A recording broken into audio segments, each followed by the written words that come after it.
Her ex grabbed her wrist. Move this. The Mafia Boss broke his smile and said, "Try again." I didn't expect to see him again. Not here. Not tonight. Not at my best friend's wedding, where everything was supposed to be safe and golden and far away from the wreckage he'd left behind. But there he was, David, standing near the bar in a charcoal suit that looked too expensive for someone who'd ghosted me 6 months ago after draining my savings account. His hair was slicked I don't know back, if I can do this his anymore. smile We have to easy, find another like he way. hadn't destroyed me, like he hadn't lied You don't about the understand. We investment have to move opportunity now. that turned out to be nothing we but his don't gambling move this, debts and everything another is woman's compromised. rent. I froze in the hallway outside the reception ballroom, my breath caught somewhere between my ribs and my throat. He hadn't seen me yet. I could turn around, I could leave, I know could, this is hard, Mira. but Sarah's We'll get voice through it. rang out, bright and breathless, We just as need to she move swept forward. toward me in her wedding gown, all tulle and lace and joy. She grabbed my hands, her eyes shining. "There you are. I've been looking everywhere. Come on, you have to meet Marco's business partner. He just flew in from Sarah, but she was already pulling me forward, through the double doors, into the warm chaos of music and laughter and clinking glasses. The ballroom was massive, dripping with chandeliers and cream-colored roses. Everyone looked beautiful. Everyone looked happy. And then, David turned. Our eyes met across the room. His face shifted surprise. Then something sharper. Something that looked almost like calculation. My stomach dropped. "Mira." Sarah's voice sounded far away now, even though she was right beside me. My pulse hammered in my ears. I wanted to run. I wanted to disappear. But my legs wouldn't move. David started walking toward me. No. I'll be right back," I muttered, pulling my hand free from Sarah's grip. I didn't wait for her response. I turned and pushed through the crowd, my heels clicking frantically against the marble floor. I didn't know where I was going. I just knew I couldn't face him. Not here. Not like this. I found a side hallway, quieter, dimly lit. My hands were shaking. I pressed them against my thighs, trying to breathe, trying to think. "Mira." His voice came from behind me. I spun around. David stood at the end of the hallway, hands in his pockets, that same easy smile on his face. But his eyes weren't easy. They were cold. Hungry. "You look good," he said, stepping closer. "Really good. Don't." My voice came out smaller than I wanted. "Don't come near me." He laughed softly, like I'd told a joke. "Come on, don't be like that. I've been thinking about you. You stole from me." "I borrowed," he corrected, still smiling. "And I'm going to pay you back. I just need a little more time, actually." He moved closer, close enough that I could smell his cologne, sharp and suffocating. I was hoping we could talk, maybe grab a drink after this. For old time's sake, no. "Mira," I said no. I tried to step around him, but he moved with me, blocking my path. My heart slammed against my chest. "Just hear me out," he said, and his voice had an edge now. "You owe me that much." "I don't owe you anything." His hand shot out. He grabbed my wrist. Not hard enough to hurt, not yet, but firm enough to stop me. Firm enough to make my skin crawl. "Let go," I whispered. "Just listen." She said, "Let go." The voice came from behind David, low and calm, and laced with something that made the air go still. David's grip loosened. He turned, and I looked past him. A man stood at the other end of the hallway, tall, broad-shouldered, dark suit, darker eyes. His hands hung loose at his sides, but there was nothing relaxed about him. He didn't look angry. He looked patient, like he was waiting for David to make the wrong choice. "This doesn't concern you," David said, his voice tight. The man didn't answer. He just took a step forward. Then another, slow, deliberate. David's hand dropped from my wrist. "We were just talking," David said quickly, raising both hands in a gesture of surrender. But his voice had lost its edge. He sounded nervous now, small. The man stopped in front of him. He was taller than David by at least 3 inches, and the difference felt like a canyon. "Try again," the man said softly. David blinked. "What?" "Touch her again." The man's voice didn't rise, didn't harden, but the words landed like a threat. Try again. See what happens. The smile David had been wearing, cocky, careless, cracked. Then it broke. His face went pale. He took a step back, then another, his eyes darting between me and the man like he was trying to calculate an escape route. I didn't mean, David stammered. We were just, leave. One word. That was all it took. David turned and walked away, fast, his footsteps echoing down the hallway until they disappeared into the noise of the reception. I stood there, frozen, my wrist still tingling where David had grabbed it. My breath came in shallow bursts. The man turned to face me. Up close, he was devastating. Sharp jawline, dark hair pushed back from his face, eyes the color of smoke and steel, watching me with an intensity that made my knees feel weak. "You're Sarah's friend," he said. Not a question. I nodded, not trusting my voice. "Marcos told me about you." He studied me for a moment, his gaze flickering to my wrist, then back to my face. "Are you hurt?" "No." The word came out too fast. "I'm fine, thank you. I thank you." He didn't smile, didn't soften, but something in his expression shifted just slightly. "Stay away from him," he said quietly. "I will. I mean it." His voice dropped lower. "Men like that don't stop, they come back." A chill ran down my spine. "Who are you?" I asked. His eyes held mine for a long moment. Then he reached into his jacket and pulled out a small card, black with silver lettering.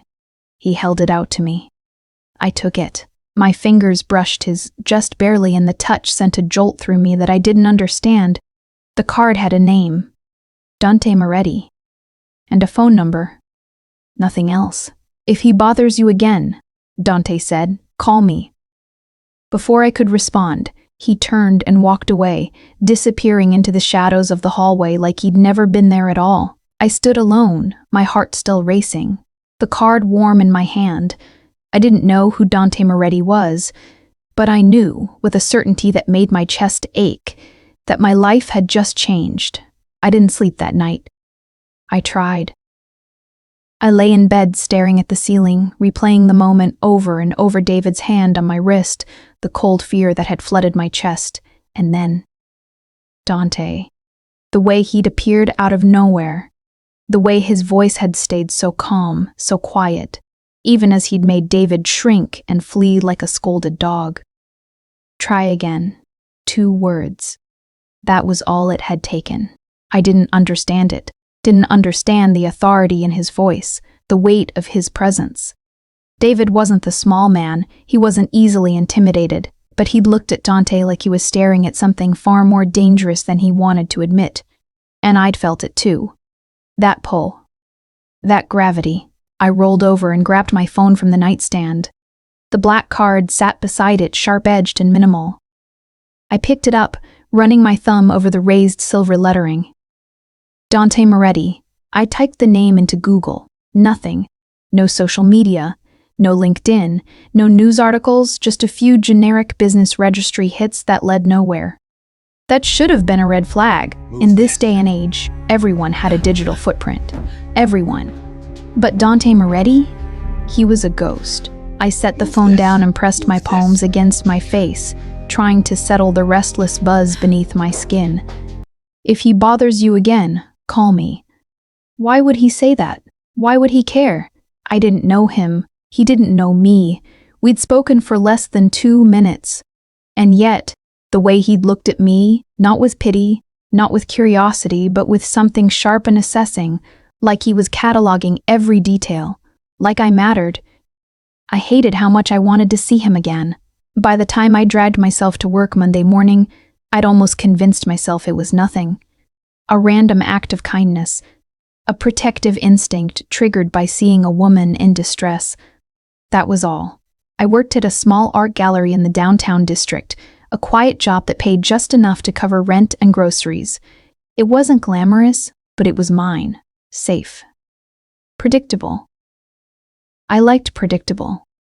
But when I walked in that morning, My boss, a wire-thin woman named Margot, who wore only black and spoke in clipped sentences, looked up from her desk with an expression I'd never seen before. Nervousness. "Mira," she said carefully, "someone's here to see you." My stomach dropped. "Who?" "He didn't say." "But he's—" She hesitated, lowering her voice. "He's waiting in the back gallery." I frowned. "We don't let clients into the back gallery." "I know." Margot's eyes darted toward the hallway. "But I don't think he's a client." My pulse quickened. I set my bag down and walked toward the back gallery, my heels clicking softly against the polished floor. The space was smaller, more intimate, reserved for private viewings and high-value pieces. The lights were dimmed, and standing in front of a massive abstract painting, hands in his pockets, was Dante Moretti. I stopped in the doorway. He didn't turn right away. He just stood there, studying the canvas, a chaotic swirl of red and black and gold with the same intensity he'd used to study me 2 nights ago. "You shouldn't be back here," I said, my voice steadier than I felt. He glanced over his shoulder. No smile, just that calm, unreadable gaze. "Your boss let me in," he said. "That doesn't mean I wanted to make sure you were all right." The words landed softly, but they hit hard. I crossed my arms over my chest, suddenly feeling too exposed. "I'm fine. And your ex? I haven't seen him." "Good."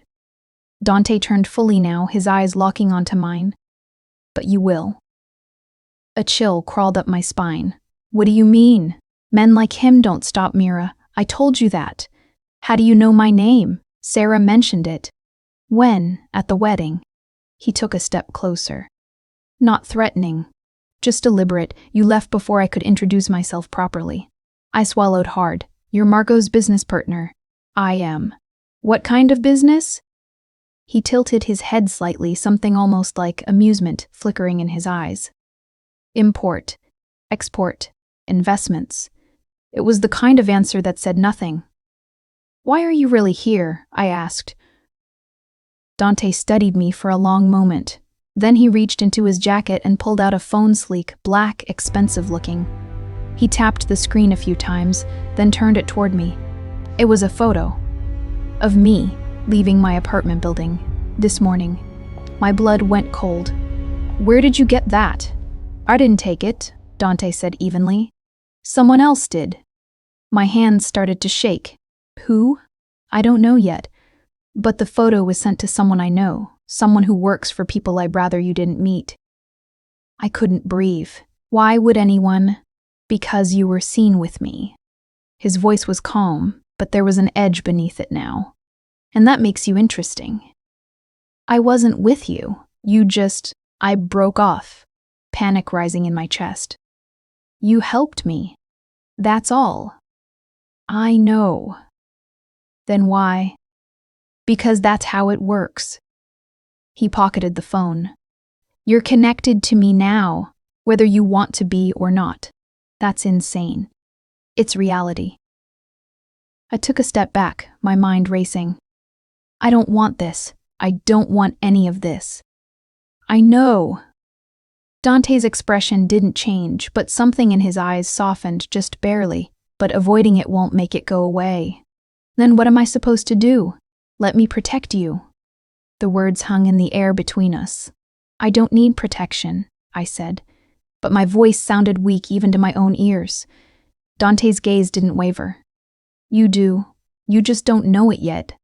He moved past me toward the door, and I thought he was leaving, but he paused in the doorway, his back to me. "Keep the card," he said quietly, "and stay alert. If you see anyone following you, anyone you don't recognize, call me immediately. Wait."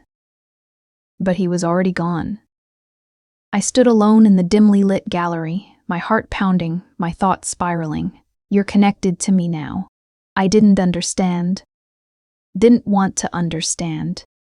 But when I pulled out my phone and opened the browser again, I didn't search for Dante Moretti this time. I searched for Marco. And buried in the 3rd page of results, beneath wedding announcements and society photos, I found it. A single line in a business journal article from 2 years ago, Marco Santini, alleged associate of the Moretti crime family, denies involvement in federal investigation. My hands went numb. Crime family. Mafia. I closed the browser and pressed the phone to my chest, my breath coming in short, shallow gasps. Dante Moretti wasn't just dangerous. He was made of danger. He was made of danger.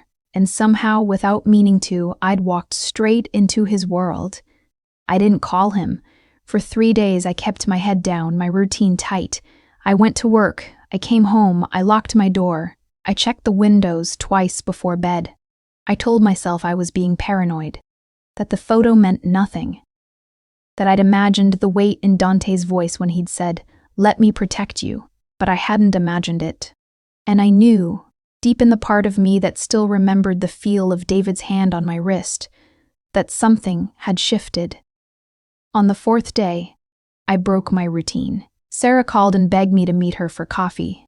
She was back from her honeymoon, glowing and breathless and full of stories about Santorini's sunsets and late-night wine on the balcony.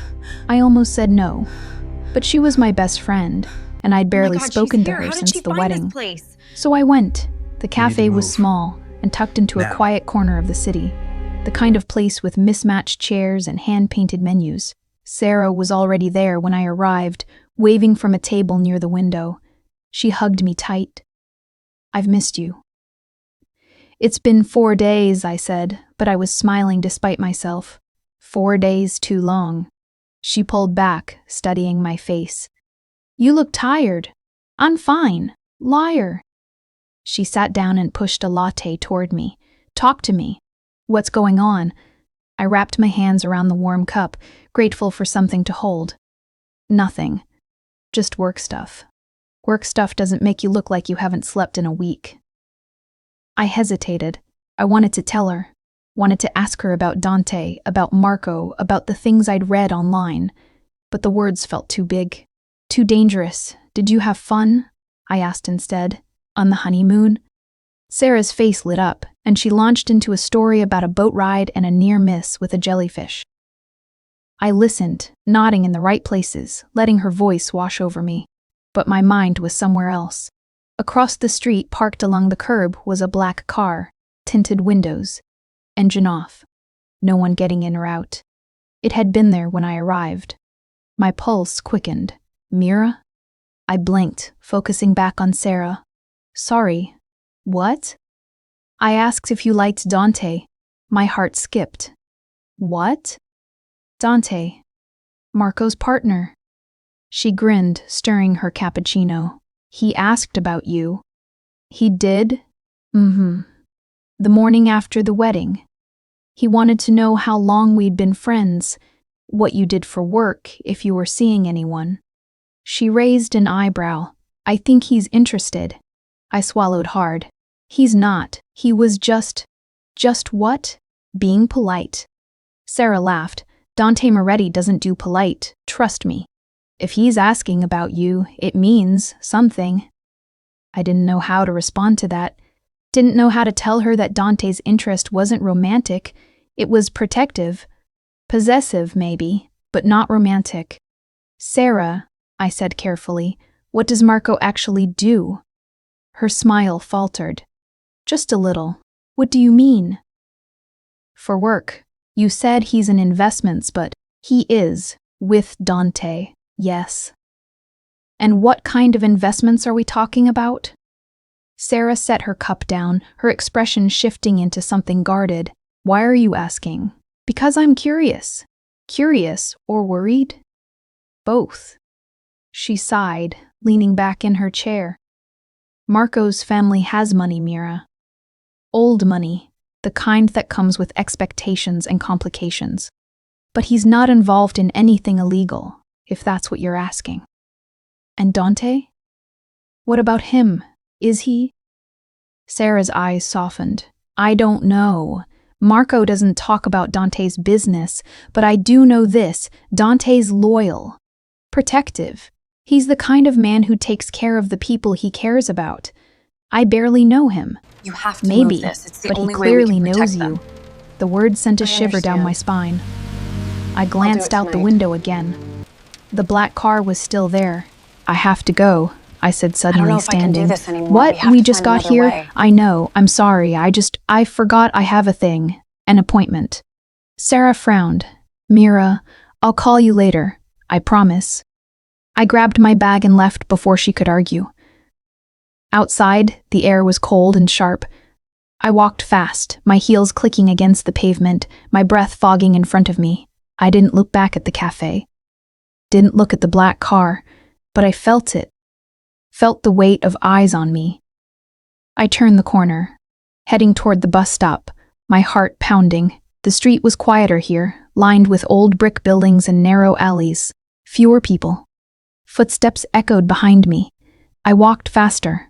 The footsteps matched my pace. My throat tightened. I fumbled for my phone, my fingers shaking, and pulled up Dante's contact. My thumb hovered over the call button. Mira. I spun around. A man stood a few feet away. 30s, lean build, expensive coat. He smiled, but it didn't reach his eyes. You don't know me, he said, raising his hands in a gesture of peace, but I think we should talk. I don't want to talk. It'll just take a minute. No. I turned and started walking again, faster now, my pulse roaring in my ears. He followed. I work for someone who's very interested in your new friend, he called after me. Dante Moretti. You've been seen with him. That makes you relevant.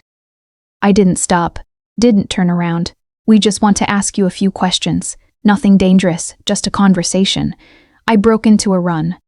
I heard him speed up behind me, his footsteps sharp and fast. Panic flooded my chest. I didn't know where I was going, didn't know if I could outrun him.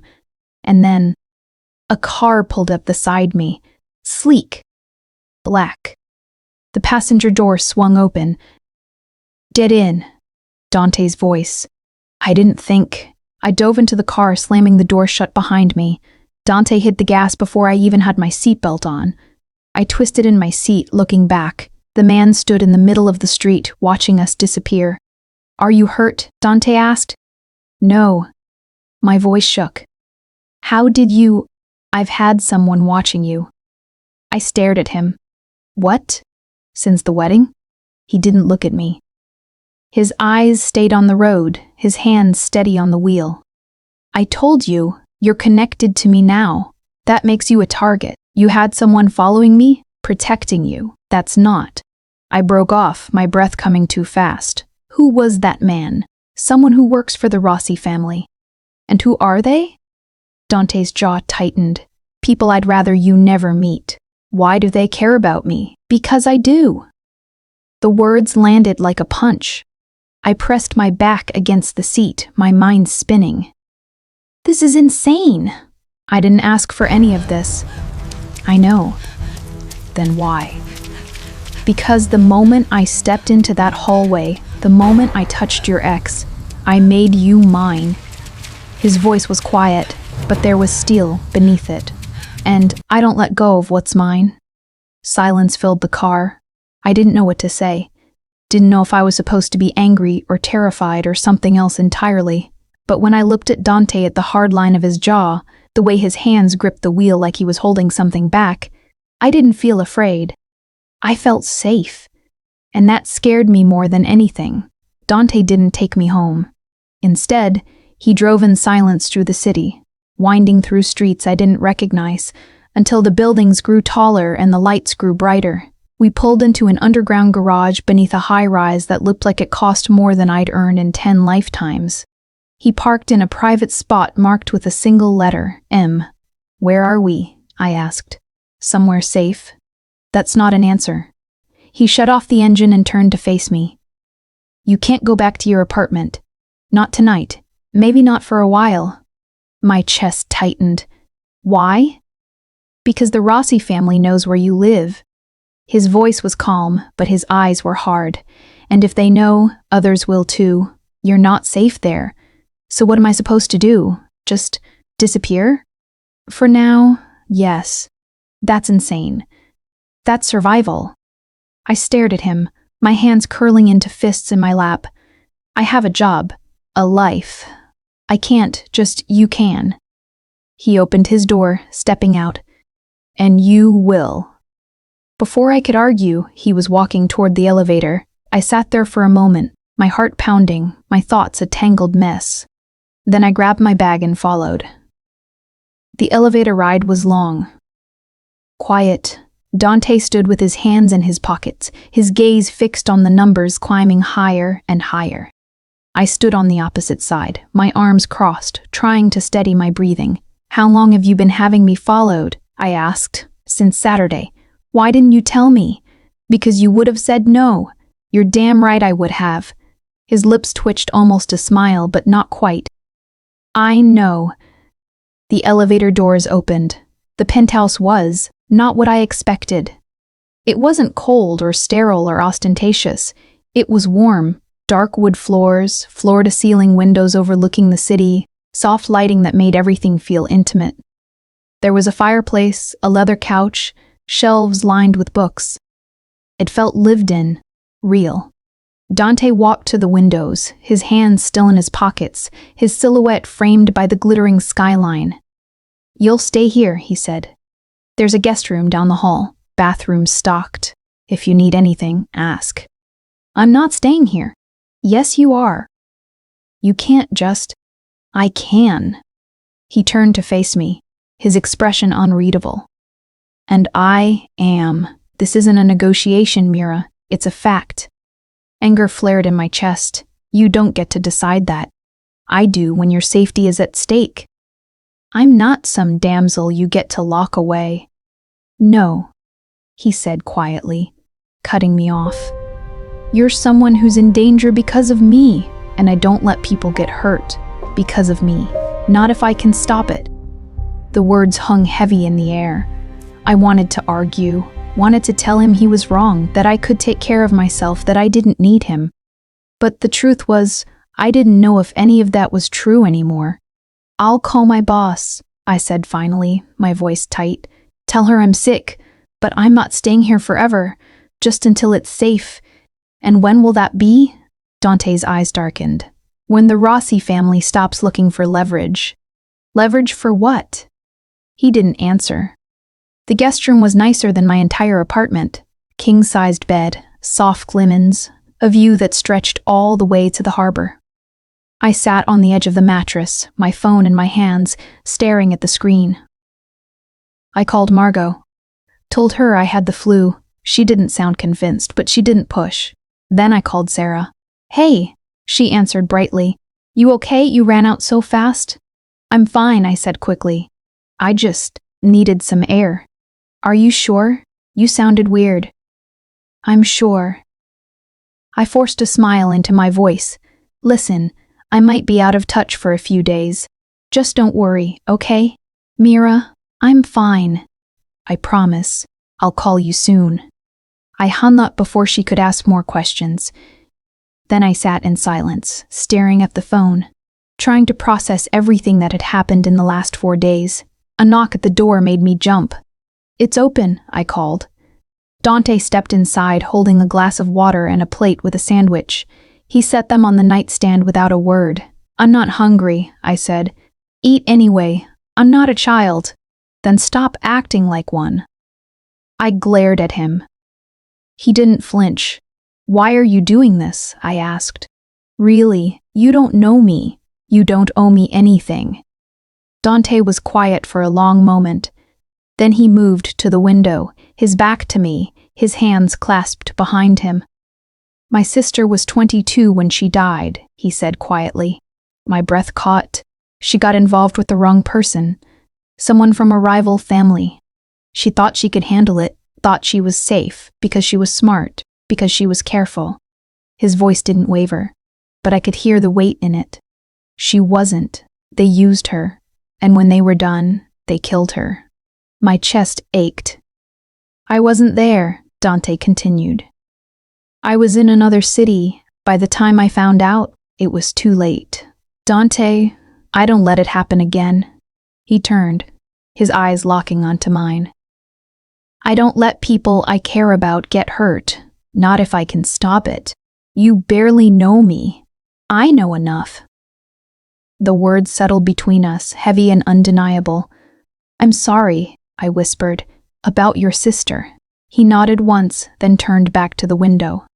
Get some rest, he said. We'll figure out the next steps tomorrow. He left before I could respond. I sat alone in the quiet room, my chest tight, my thoughts spinning.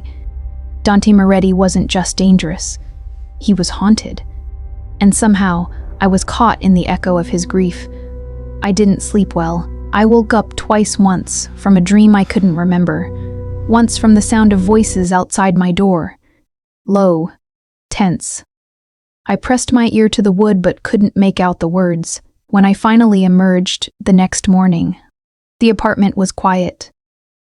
I found Dante in the kitchen, dressed in a dark shirt and slacks, a cup of coffee in his hand. He glanced up when I walked in. Morning, he said. Hi. He gestured to the coffee pot. Help yourself. I poured a cup, my hand still shaky, and leaned against the counter. Were you talking to someone last night? One of my men. About me? About the situation? And? Dante set his cup down. The Rossi family knows you're with me. They're not going to stop looking. My stomach twisted. What does that mean? It means we need to be smart. Careful. He paused. And it means you can't leave this building without me. For how long? As long as it takes. I closed my eyes, trying to breathe through the rising panic. This is really happening. Yes, I didn't ask for this. I know. I looked at him, my voice breaking. I just wanted a normal life. Dante's expression softened, just barely. Normal doesn't exist in my world, Mira. Not anymore. Then maybe I shouldn't be in your world. Maybe. He stepped closer, his gaze holding mine. But you are, and I'm not letting you go. The words should have scared me, but all I felt was the slow, dangerous pull of something I didn't understand, something that felt too much like gravity. 3 days passed in a strange, suspended silence. I stayed in Dante's penthouse. I read books from his shelves, mostly history, some philosophy, a few worn novels that surprised me. I watched the city from the windows. I ate meals he had delivered. I tried not to think about my apartment, my job, my life sitting on pause. I tried not to think about him. But that was impossible, because Dante was there, always, not hovering, not suffocating, but present. He worked from home, phone calls in Italian and English, sometimes both in the same sentence. He disappeared into his office for hours at a time, door closed, voice low and controlled. But he always emerged for meals. Always checked on me before he went to bed. Are you all right? He'd ask, standing in the doorway. His sleeves rolled up, his tie loosened. I'm fine, I'd answer, and he'd nod, his eyes lingering on me for just a moment too long before he turned away. It was maddening. On the 4th morning, I woke to the smell of coffee and something sweet. I padded into the kitchen in bare feet and one of the oversized sweaters I'd found in the guest room closet new, tags still on, like he'd anticipated I'd need clothes. Dante stood at the stove, flipping something in a pan. You cook? I asked, surprised. He glanced over his shoulder. Sometimes. I didn't know Mafia Bosses cooked. His lips twitched. We're full of surprises. I sat at the island, wrapping my hands around the mug of coffee he slid toward me. What are you making? French toast. You're kidding. I don't kid about food. I watched him move through the kitchen with practiced ease, flipping, plating, drizzling syrup. It was surreal. This man, who commanded fear with a glance, who had people following me to keep me safe, was making me breakfast. He set a plate in front of me. Eat. I picked up my fork, taking a tentative bite. It was perfect. This is really good, I admitted. You sound surprised. I am. He sat across from me with his own plate, his gaze steady. Why? Because you don't seem like the kind of person who does this. Does what? Takes care of people, quietly. Dante's expression shifted, something unreadable flickering in his eyes. I take care of the people who matter, and I matter? Yes. The answer was immediate, certain. My chest tightened.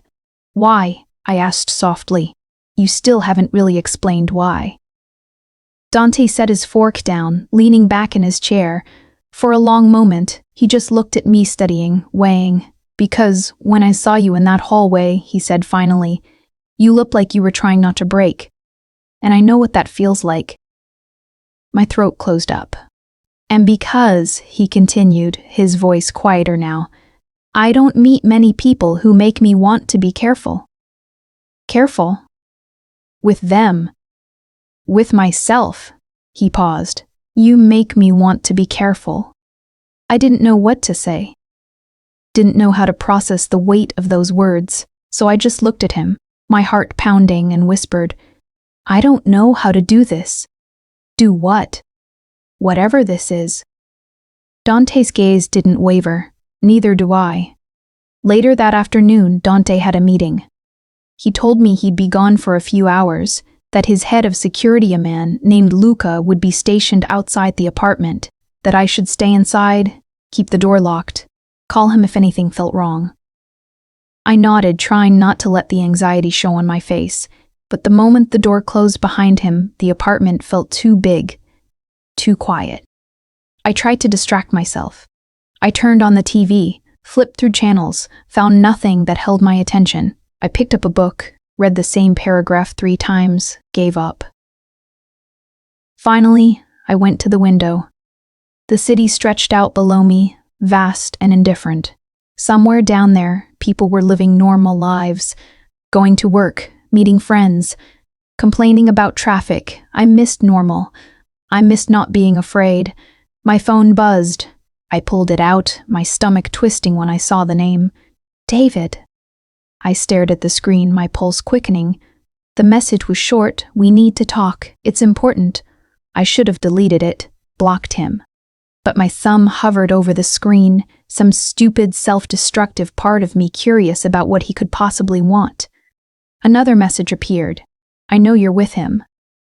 Dante Moretti, do you know what he is? What he's done? My blood went cold. You're in danger, Mira. Real danger.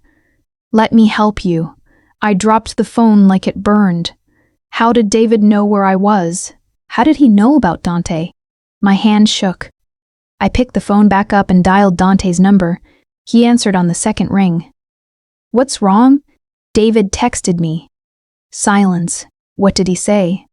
I read the messages aloud, my voice trembling. Block him, Dante said, his tone sharp. Right now, and don't respond. How does he know? I'll find out. Just block him. I'm on my way back. Dante, stay inside. Lock the door. I'll be there in 20 minutes. He hung up. I blocked David's number with shaking hands, then sank onto the couch, my chest tight. Dante returned in 15 minutes. He came through the door like a storm-controlled but crackling with something barely restrained. Luca followed behind him, a tall man with a scar along his jaw and eyes that missed nothing. Show me the messages, Dante said. I handed him my phone. He read them in silence, his jaw tightening with each word. Then he passed the phone to Luca. Find out how he got her number, Dante said quietly, and find out who he's working with. On it, Luca said, disappearing into the hallway. Okay, I said. Something shifted in his expression, relief maybe, or something deeper. Okay, he echoed. And for the first time in days, the silence between us didn't feel heavy. It felt like a promise. I didn't see Dante for most of the next day. He was locked in his office, door closed, his voice a low murmur punctuated by long stretches of silence. I caught fragments, names I didn't recognize, places I'd never heard of, terse commands that made my stomach twist. Luca came and went, his expression unreadable. I stayed in the living room, curled up on the couch with a book I wasn't really reading, trying not to think about David's messages. Trying not to think about the fact that someone was watching me, tracking me, using me. By the time evening fell, the apartment felt suffocating. I stood and paced to the windows, pressing my forehead against the cool glass. The city glittered below, indifferent and endless. You're going to wear a hole in the floor. I turned. Dante stood in the doorway, his sleeves rolled up, his tie discarded. He looked tired, more tired than I'd ever seen him, Sorry, I said. I didn't mean to. Don't apologize. He crossed the room, stopping a few feet away. You've been cooped up in here for almost a week. You're allowed to be restless. Have you figured out who told David? Dante's jaw tightened. Not yet, but I will. And then what? Then I'll make sure it doesn't happen again. The coldness in his voice sent a shiver through me. How? I asked quietly. He didn't answer. I swallowed hard. Dante, what do you do when someone betrays you? He studied me for a long moment, his expression unreadable. Do you really want to know? I think I need to. Why? Because I'm living in your world now, and I don't know the rules. Dante moved closer, stopping just in front of me. His eyes searched mine. The rules are simple, he said quietly. Loyalty is everything. Betrayal is unforgivable. And consequences are permanent. Permanent, I repeated. Yes. Does that mean yes? My breath caught. Does that scare you? He asked. Yes. Good. His voice softened, just slightly. It should. Then why are you telling me? Because I don't want you to have any illusions about who I am. He reached out, his fingers brushing my jaw, tilting my face up toward his. I'm not a good man, Mira.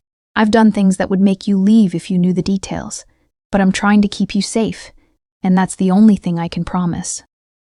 My heart pounded in my chest. What if I want to leave anyway? I whispered. Dante's thumb traced the line of my cheekbone. Then I'll let you go. Would you? He hesitated. Just for a moment, I'd try. The honesty in his voice shattered something inside me. I don't want to be afraid of you, I said. I don't want that either. But I am, a little. I know. His hand dropped away, and he took a step back. And I don't blame you. I wrapped my arms around myself, trying to steady my breathing. Can I ask you something? Anything? Do you regret it? Helping me that night? Dante's expression shifted surprise, maybe, or something close to it. No, he said simply. Even though it's caused all this trouble. Even though. Why? He was quiet for a long moment, his gaze distant. Then he looked at me, and there was something raw in his eyes. Because the moment I saw you, he said softly, I knew I couldn't walk away. My breath caught. I don't know how to explain it, he continued. I don't believe in fate or destiny or any of that, but I looked at you and I just knew. Knew what? That you were going to matter. The words hung in the air between us, heavy and undeniable. I didn't know what to say, didn't know how to respond to the kind of honesty that felt like it could break me. So I just stood there, my chest tight, my heart racing, and Dante watched me, patient and still, like he had all the time in the world. We ate dinner in silence. Dante ordered in Italian, rich and comforting, and we sat across from each other at the dining table, the city lights glowing through the windows. I pushed pasta around my plate, my appetite gone. You need to eat, Dante said quietly. I'm not hungry. Try anyway. I took a small bite, more to appease him than anything else. Can I ask you something else? I said after a while. Go ahead. Your sister. What was her name? Dante set his fork down, his expression unreadable. Julia. That's pretty. She was. His voice was soft, distant, smart, stubborn. She wanted to be a doctor. She sounds amazing. She was. I'm sorry you lost her. Dante's eyes met mine, and for the first time I saw the grief there, raw and unguarded. So am I, he said. We sat in silence for a while after that, the weight of loss settling between us like a third presence. Is that why you do this? I asked finally. Why you protect people? Partly. He leaned back in his chair, his gaze drifting to the windows, but also because it's the only thing I know how to do. That's not true.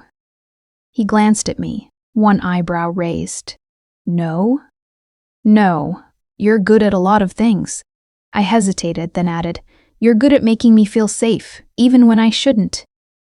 Dante's expression softened, just barely. Is that a good thing or a bad thing? I don't know yet. He smiled, small, fleeting but real. And for the first time since I'd met him, I saw something other than control. I saw warmth. Later that night, I couldn't sleep. I lay in bed staring at the ceiling, my thoughts a tangled mess. Every time I closed my eyes, I saw David's messages, saw the man from the street, saw the cold certainty in Dante's eyes when he'd said, "Consequences are permanent." I should have been terrified.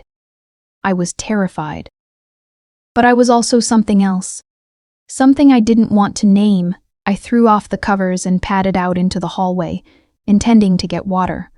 But I stopped when I saw light spilling from beneath Dante's office door. I hesitated, then knocked softly. "Come in," his voice called. I pushed the door open. Dante sat behind his desk, papers spread out in front of him, a glass of whiskey in his hand. He looked up when I entered, his expression shifting to something softer. "Can't sleep?" he asked. "No." "Neither can I." I crossed the room, stopping in front of his desk. "What are you working on?" "Trying to figure out who's been talking." "Any luck?" "Some." He gestured to the chair across from him. "Sit." I did. He poured a second glass of whiskey and slid it toward me. I took it, grateful for something to do with my hands. "Can I ask you something?" I said after a moment. "You keep saying that," he said, a hint of amusement in his voice. "You don't need permission." "Okay." I took a breath. "Why did you really bring me here? To your home, I mean. You could have put me in a safe house or a hotel or—" "I wanted you close," he said simply. "Why?" He set his glass down, his gaze steady. "Because the idea of you being somewhere I couldn't reach you in 10 seconds made me want to burn the city down." My breath caught. "That's not normal," I whispered. "I know. It's not healthy. I know that too." "Then why?" "Because I don't care." His voice was low, almost rough. "I don't care if it's normal or healthy or rational. I care that you're safe. And the only way I can be sure of that is if you're here, with me." I stared at him, my heart pounding. "That scares me," I admitted. "It should." "But it also—" I trailed off, not sure how to finish. "Also what?" I looked down at my hands, my voice barely a whisper. "It also makes me feel something I shouldn't." Dante went still. "What do you feel?" he asked quietly. I looked up, meeting his eyes, like maybe I don't want to leave. The air between us shifted, charged, electric.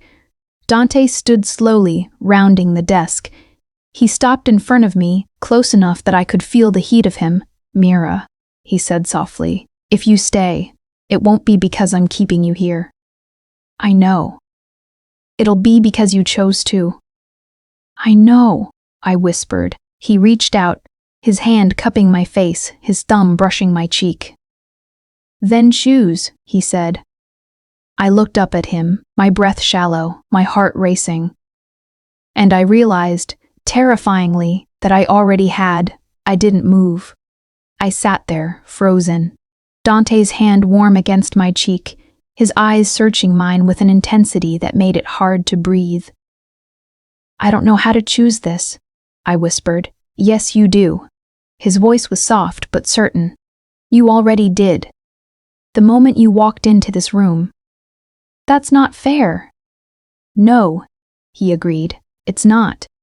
His thumb traced the line of my jaw, slow and deliberate, and I felt something inside me crack some wall I'd been holding up since the night of the wedding, since David grabbed my wrist, since my life stopped making sense. "I'm scared," I said. "Of me? Of this?" "This. Whatever this is." Dante's expression softened. He crouched down in front of me, bringing himself to eye level, his hand still cradling my face. "Then be scared," he said quietly. "But don't lie to yourself about what you want. What if I don't know what I want?" "You do." His gaze held mine, unwavering. "You're just afraid to say it." My breath hitched. Because he was right. I did know. I knew the moment he'd stepped into that hallway. The moment he'd said, "Try again," with that cold, devastating calm. The moment he'd brought me here and promised to keep me safe, even when I didn't ask for it. I knew. "I don't want to leave," I whispered. Dante went still. "I don't want to leave," I repeated, my voice trembling. "I know I should. I know this is dangerous and complicated and probably a terrible idea, but I don't want to leave." His eyes darkened. "Say it again," he said softly. "I don't. No." He leaned closer, his hand sliding into my hair. "Say what you really mean." My heart pounded. My throat felt tight. "I want to stay," I whispered. "With you." Something shifted in his expression, relief maybe, or hunger, or something that looked like both. "Are you sure?" he asked. I nodded, my breath shaky. "Words, Mira. I'm sure." He closed his eyes for just a moment, like he was steadying himself. Then he stood, pulling me up with him, his hands gentle but firm. "If we do this," he said quietly, "there's no going back. Not for me." "I know. I won't be able to let you go." "I know," I whispered. His jaw tightened. "Then tell me to stop, right now." "Before I can't." I looked up at him, my chest tight, my pulse racing, and I didn't say anything.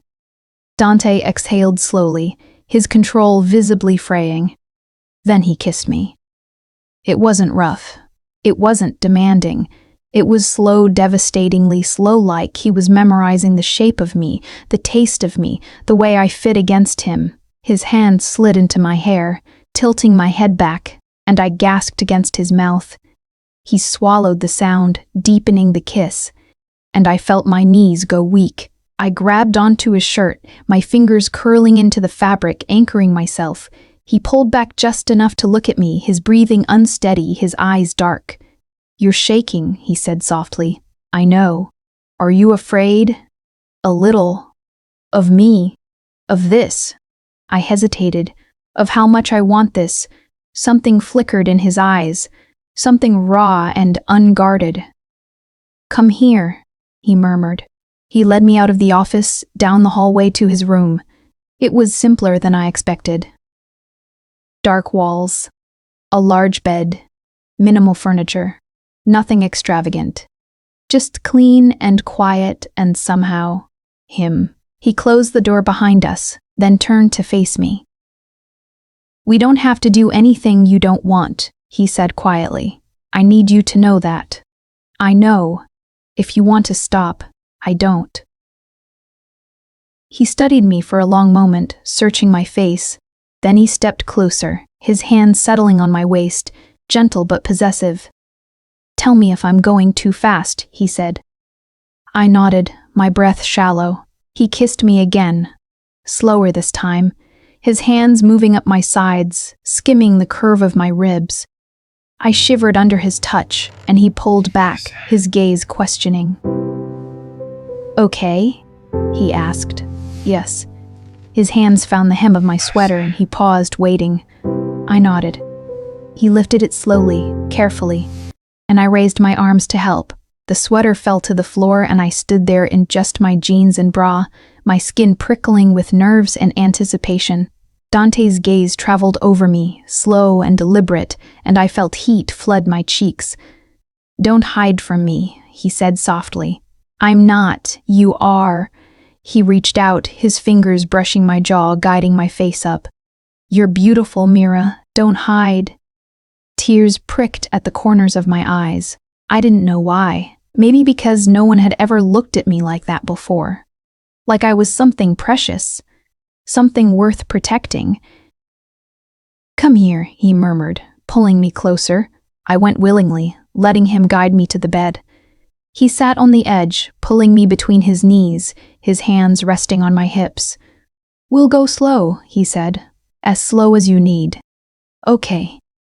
He kissed my stomach, just above my navel, and I gasped, my hands flying to his shoulders. "Okay?" he asked again, his voice muffled against my skin. "Yes." He kissed higher, his hand sliding up my back, and I felt my breath hitch, my body arching toward him. This was nothing like I'd imagined. It wasn't frantic or wild. It was careful, intentional, like he was trying to learn every part of me. And I was letting him. Later, much later, I lay beside him in the dark, my head on his chest, his arm wrapped around me. My body felt heavy, warm, sated. And for the first time in what felt like forever, I wasn't afraid. "Are you okay?" Dante asked quietly, his fingers tracing lazy patterns on my shoulder. "Yes." "Really?" I tilted my head up to look at him. "Really." He kissed my forehead, slow and soft. "Good." We lay in silence for a while, the only sound the faint hum of the city outside. "Dante," I said after a while. What happens now?" His hand stilled on my shoulder. "What do you mean? With us?" "With everything." He was quiet for a long moment. Then he said, "Now we figure it out." "Together," I repeated. "Yes."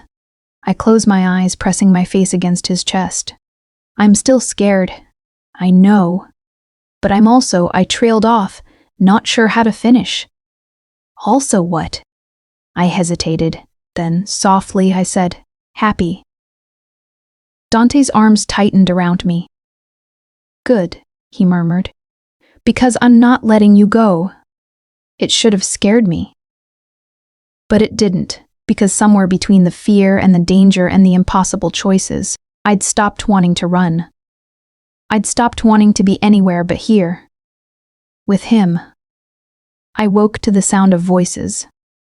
Low, urgent, coming from somewhere beyond the bedroom door. I blinked in the dim light, disoriented. Dante's side of the bed was empty, the sheets cool. He'd been gone for a while. I sat up, my heart already starting to race.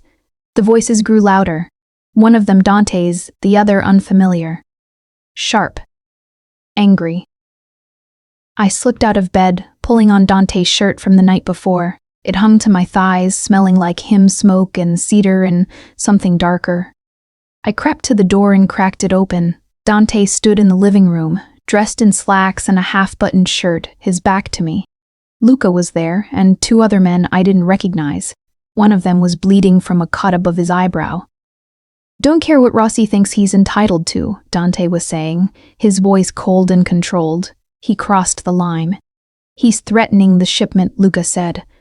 "Says if we don't hand her over, he can go to hell." My stomach dropped. Hand her over? They were talking about me. "He's not bluffing, Dante," the bleeding man said. "He's got half his crew positioned outside the building. If we don't—" I said no. Dante's voice dropped to something lethal. "She's not a bargaining chip, and anyone who thinks she is can come up here and try to take her." Silence. Then Luca said quietly, "They might." Dante turned, and I saw his face cold, hard, unrecognizable. "Let them," he said. I must have made a sound because his gaze snapped to the bedroom door. Our eyes met. The coldness drained from his expression, replaced by something closer to regret. "Mira, they're here because of me," I said, stepping into the room. "Go back inside." "No." I crossed my arms over my chest, trying to keep my voice steady. "They're here because of me, aren't they?" Dante exchanged a glance with Luca, then turned back to me. "It's handled." "That's not an answer. Mira, tell me the truth." He exhaled slowly, his jaw tight. "The Rossi family thinks you're leverage. They think if they take you, I'll negotiate. And will you?" "No." The answer was immediate, final. "But they don't know that," I said quietly. "They'll learn." "How?" Dante didn't answer. Luca cleared his throat. "We need to move her, now, before they—" The lights went out. Everything went dark. For a split second, no one moved. Then Dante was across the room, his hand closing around my wrist, pulling me behind him. "Luca, get her to the safe room," he said, his voice sharp. "Now. What about you?" "I'll handle it." "Dante, go." Luca grabbed my arm, pulling me toward the hallway. I twisted, trying to see Dante, but he was already moving toward the door, his gun drawn. "Wait!" I started. "No time," Luca said, his grip firm. "Come on." He pulled me down the hallway toward a door I'd never noticed before. He pressed his palm against a scanner, and the door clicked open, revealing a narrow staircase leading down. "Inside," he said. "What about Dante?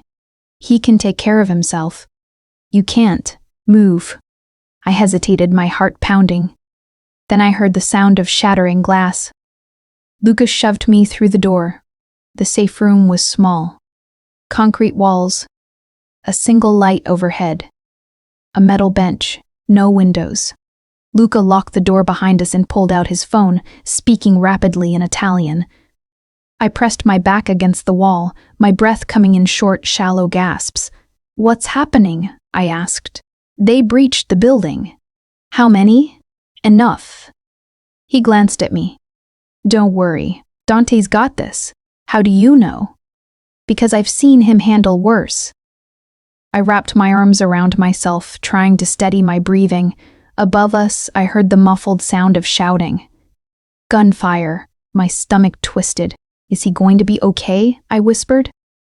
Luca looked at me, his expression unreadable. "He's going to do whatever it takes to keep you safe." "That's not what I asked. It's the only answer I've got." We waited. Minutes felt like hours. The sounds above us grew louder, then quieter, then silent. My chest ached. Finally, the door unlocked. Dante stepped through. He was breathing hard, his shirt torn at the shoulder, blood smeared across his knuckles, but he was whole, alive. Relief flooded through me so fast it made my knees weak. "Dante." He crossed the room in 3 strides and pulled me into his arms, his grip almost bruising. "Are you hurt?" he asked, his voice rough. "No. Are you?" "I'm fine. You're bleeding." "It's not mine." That should have scared me. It didn't. I pressed my face against his chest, my hands fisting in his ruined shirt, and let myself shake. "It's over," Dante murmured against my hair. "It's over. You're safe." "What happened?" "They're gone." "Gone where?" He didn't answer. I pulled back, looking up at him. His eyes were dark, his jaw tight. "Dante, I did what I had to do," he said quietly.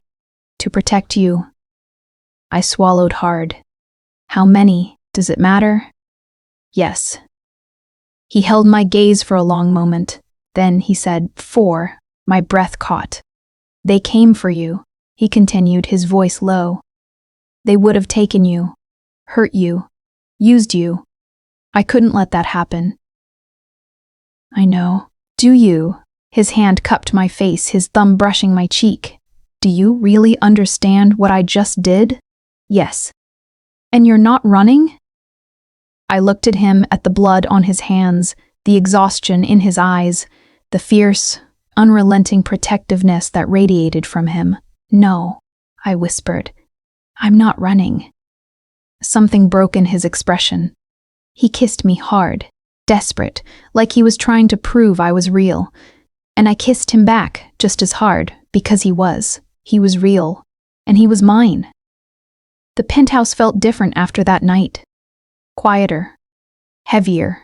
Dante had people clean up the damage, the shattered glass, the bloodstains, the evidence of violence that had crashed into our fragile sense of safety. By the time I woke the next morning, everything looked pristine again. But I could still feel it. The weight of what had happened. What Dante had done. For me, I found him on the balcony, standing at the railing, a cup of coffee in his hand. The sun was just starting to rise, painting the sky in shades of pink and gold. I stepped outside, wrapping my arms around myself against the cool morning air. "Couldn't sleep?" I asked. He glanced over his shoulder, I understand that, his but you don't expression understand the softening when situation he I'm saw in right me. now. "Not really. Me neither." He turned, You don't leaning understand. back We have to against the move railing. now. "Come If we here." don't move this, everything I is crossed to him, compromised. and he pulled me against his side, his arm wrapping around my shoulders. "Are you okay?" he asked quietly. "I should be asking you that." "I'm fine." Liar. His lips twitched, almost a smile. Maybe. We stood in silence for a while, watching the city wake up below us. Do you regret it? I asked finally. Regret what? Last night, what you did. Dante was quiet for a long moment. Then he said, No. Not even a little? No. He looked down at me, his gaze steady. I'd do it again, 100 times, if it meant keeping you safe. That's not normal, Dante. I know. It's not healthy. I know that too. He turned to face me fully, his hands settling on my waist. But I don't care. I told you, I'm not a good man. But I'm yours. And that's all I know how to be. My chest tightened. I don't know how to do this, I whispered. Do what? Love someone like you. His breath caught. Is that what this is? He asked softly. I looked up at him, my heart pounding. I think so. You think so? I hesitated, then said, Yes, it is. Something shifted in his expression, relief, wonder, something that looked almost like disbelief. Say it again, he said. I love you. He closed his eyes, his hands tightening on my waist. God, Mira, is that okay? He laughed, quiet, breathless. Is it okay? You just told me you love me, and you're asking if it's okay? I don't know, I admitted. I don't know the rules here. Dante opened his eyes, and the look in them made my breath catch. There are no rules, he said. Not for this, not for us. He kissed me then, slow and deep, and I felt something inside me settle. This was real. We were real, and somehow, against all logic, it was going to be okay. Later that day, Dante had a meeting. He didn't want to leave me alone, but I insisted. I was tired of being cooped up, tired of feeling helpless. I'll be fine, I told him. Luca's here, and I'm not going anywhere. Dante frowned, clearly unhappy. If anything feels wrong, I'll call you. I promise. He kissed my forehead, then left. I spent the morning reading, trying to distract myself. But my thoughts kept drifting back to the night before, to the gunfire, to the blood on Dante's hands, to the fact that he'd killed for me, and I hadn't run. Around noon, my phone rang. I glanced at the screen. Sarah. I hesitated, then answered. Hey, Mira. Oh my God, I've been so worried. Are you okay? Where have you been? I'm fine. I've just been dealing with some stuff. What kind of stuff? It's complicated. Complicated how? Her voice shifted, taking on an edge of concern. Does this have anything to do with Dante? I closed my eyes. Yes. Mira. I can't really talk about it. Not right now. Are you safe? Yes. Are you sure? Yes, Sarah. I promise. I'm safe. She was quiet for a moment. Then she said, Okay, but if you need me, if you need anything, call me. Okay? I will. I mean it. I know. Thank you. We said goodbye and I set the phone down, my chest tight. I hated lying to her. But what was I supposed to say? I'm in love with a mafia boss who killed 4 men to protect me? Yeah, that would go over well. Dante returned late in the afternoon, looking tired but satisfied. How'd it go? I asked. Good. He crossed to me, pulling me into his arms. The Rossi family's backed off. For now. For now. They know I'm serious, that you're not up for negotiation. He kissed the top of my head. It'll hold. And if it doesn't, then I'll handle it. I pulled back, looking up at him. I don't want you to have to keep doing this. Keep fighting because of me. It's not because of you. It's for you. There's a difference? Is there? Yes. He cupped my face, his gaze intense. You're not the problem, Mira. You're the reason I'm willing to fight. Tears pricked at the corners of my eyes.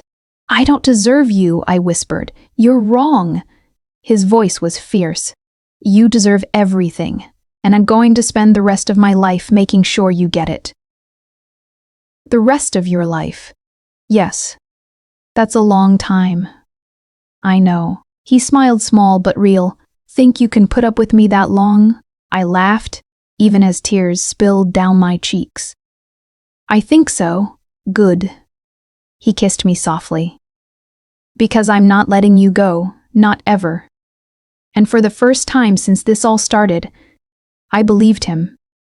3 months later, I stood in Dante's kitchen. I corrected myself, watching the city wake up through the floor-to-ceiling windows. The coffee maker hissed softly behind me, filling the air with the rich scent of espresso. It was strange how quickly this place had become home. How quickly he had become home. I heard footsteps behind me, then felt Dante's arms wrap around my waist, pulling me back against his chest. We just need to move forward. He murmured against my neck. Morning.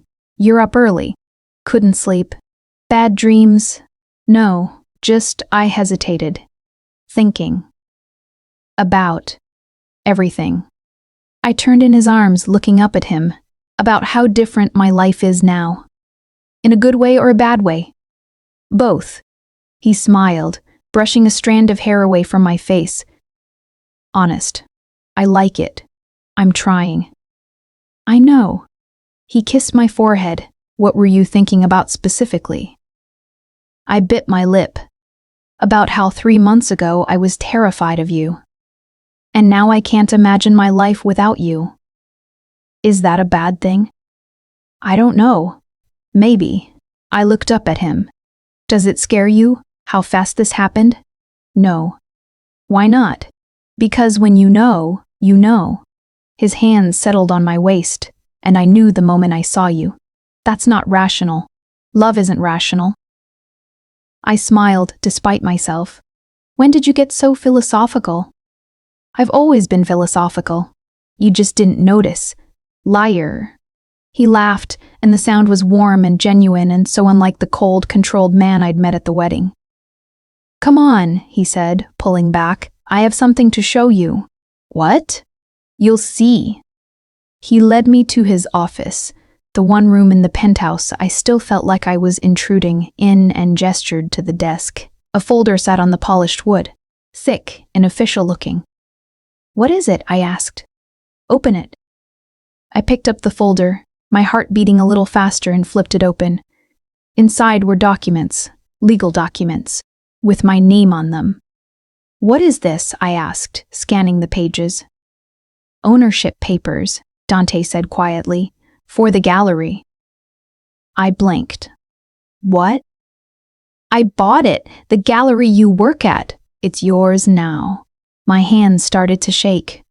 Dante, you love that place, he said. And you're good at what you do, better than Margot ever gave you credit for. So now, it's yours. You can run it however you want, hire who you want, show the art you want. Tears blurred my vision. I can't accept this. You can. It's too much. It's not enough. He stepped closer, his hands settling on my shoulders. You gave up your life for me, Mira. Your apartment, your routine, your sense of safety. The least I can do is give you something back. But, no buts. His voice was firm but gentle. It's yours, and that's final. I looked down at the papers, my chest tight, my throat closing up. Thank you, I whispered. You don't have to thank me. I do. I looked up at him, tears streaming down my face. You keep giving me everything and I don't know how to. You don't have to do anything. He wiped the tears from my cheeks. Just stay. That's all I want. I'm not going anywhere. Promise? I promise. He kissed me then, slow and sweet, and I felt the last of my walls crumble. But life wasn't a fairy tale. Even as things settled into a new normal, me running the gallery, Dante handling his business, the two of us building something that felt real and solid, there were shadows. David was gone. He'd disappeared after the night at the cafe, and no one had seen him since. Part of me wondered if Dante had something to do with that. Part of me didn't want to know. The Rossi family had backed off, but Luca told me in quiet moments that they were regrouping, planning. That it was only a matter of time before they tried again. And Dante was still who he was. He still took calls in the middle of the night. his voice low and dangerous. He still disappeared for hours at a time, coming back with blood on his knuckles or exhaustion in his eyes. He was still the same man who'd killed for me, but he was also the man who made me coffee every morning, who read beside me on the couch, who held me when I woke up from nightmares and whispered that everything would be okay. He was both, and I loved him for both. One night, a few weeks later, I woke to find Dante standing at the window, his silhouette dark against the city lights. I slipped out of bed and crossed to him, wrapping my arms around his waist from behind. "Can't sleep?" I asked. "Just thinking." "About?" He was quiet for a long moment. Then he said, "About how close I came to losing you. But you didn't. But I could have." His voice was tight, any number of times, and that terrifies me. I pressed my cheek against his back. "I'm still here." "I know. But for how long?" I pulled back, frowning. "What do you mean?" He turned to face me, and there was something raw in his eyes. "This life, Mira, my life, it's dangerous. And no matter how hard I try to protect you, there's always going to be a risk. Always going to be someone who thinks they can use you to get to me. I know that. And you're okay with it?" "No," I said honestly. "I'm not okay with it, but I'm also not leaving." "Why?" "Because I love you." I reached up, cupping his face. "Because you're worth the risk. Because I'd rather have this messy, dangerous, complicated life with you than a safe, boring life without you." His breath caught. "You mean that?" he asked. "Yes." He pulled me into his arms, holding me so tight it almost hurt. "I don't deserve you," he whispered. "You're wrong." I pulled back just enough to look at him. "You deserve everything, and I'm going to spend the rest of my life making sure you get it." He laughed, quiet, breathless. "Those are my words." "I know. I stole them. I don't mind." He kissed me then, and it felt like a promise. Not a promise that everything would be easy, or safe, or simple, but a promise that we'd figure it out. Together. 6 months later, the gallery had its grand reopening under my direction. The space was filled with light and color and people art collectors, critics, friends. Sarah stood beside Marco near the wine table, beaming at me. Luca lingered near the entrance, his eyes scanning the crowd out of habit. And Dante stood beside me, his hand resting on the small of my back. His presence steady and grounding. "You did this," he said quietly. "We did this," I corrected. "No, this is yours." I looked up at him, my chest tight with emotion. "Thank you for believing in me. Always." As the night wore on, I found myself standing in front of one of the new pieces, a massive canvas of dark blues and golds, abstract and chaotic and somehow beautiful. Dante came up beside me. "What do you see?" he asked. I tilted my head, studying the painting. "Chaos, but also hope. Fitting. Why? Because that's us." He turned to look at me, his expression soft. "Chaos, but also hope." I smiled, my heart full. "Yeah, I guess it is." And as the city glittered beyond the gallery windows, as laughter and music filled the air, I realized something. My life wasn't safe. It wasn't simple. But it was mine, and it was enough.